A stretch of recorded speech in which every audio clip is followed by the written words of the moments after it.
এমন কিছু কেক থাকে যেগুলোর জন্য হচ্ছে আমি নিজে অপেক্ষা করি যে এমন ডিজাইনের একটা কেক কবে আমি অর্ডার পাবো। তো এই সেম ডিজাইনের কেকটা আমি আরও কিছুদিন আগে 1 পাউন্ডের ওপর করেছিলাম। ওই কেকটা পোস্ট করার পর আপনারা সবাই অনেক বেশি পছন্দ করছেন।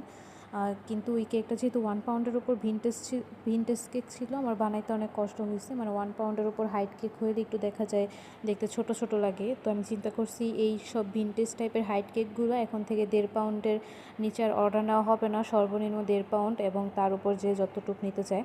তো এই কেকটা 1.5 পাউন্ডের মধ্যে অর্ডার ছিল। এর আগে আমি যে 1 পাউন্ড কেকটা হচ্ছে পোস্ট করছিলাম পিকচারটা, ওই পিকচার দেখে একজন পছন্দ করে আমাকে বলে রাখছিল যে আপু আমি আরও কয়েকদিন পর নিব আপনার কাছ থেকে সেম ডিজাইনের মধ্যে 1.5 পাউন্ড। তো এতদিন পরে আবার সেম কাজটা করছি এবং আলহামদুলিল্লাহ এই কেকটা আসলেই অনেক বেশি সুন্দর। মানে ভিনটেজ কেকগুলো কেন জানি দেখতে অনেক বেশি ভালো লাগে। আর হচ্ছে যে এই কেকটা অর্ডার করছে সেও অনেক বেশি পছন্দ করছে, তার বাসায় সবাই টেস্ট অ্যান্ড এভরিথিং ডিজাইন সব কিছু পছন্দ করছে। কেকটা ছিল হচ্ছে 1.5 পাউন্ড ভ্যানিলা ফ্লেভারের মধ্যে। তো এখানে যেভাবে সেম ওই কেকটাই আসলে আমি আবার রিক্রিয়েট করছি, আর কিছুই না।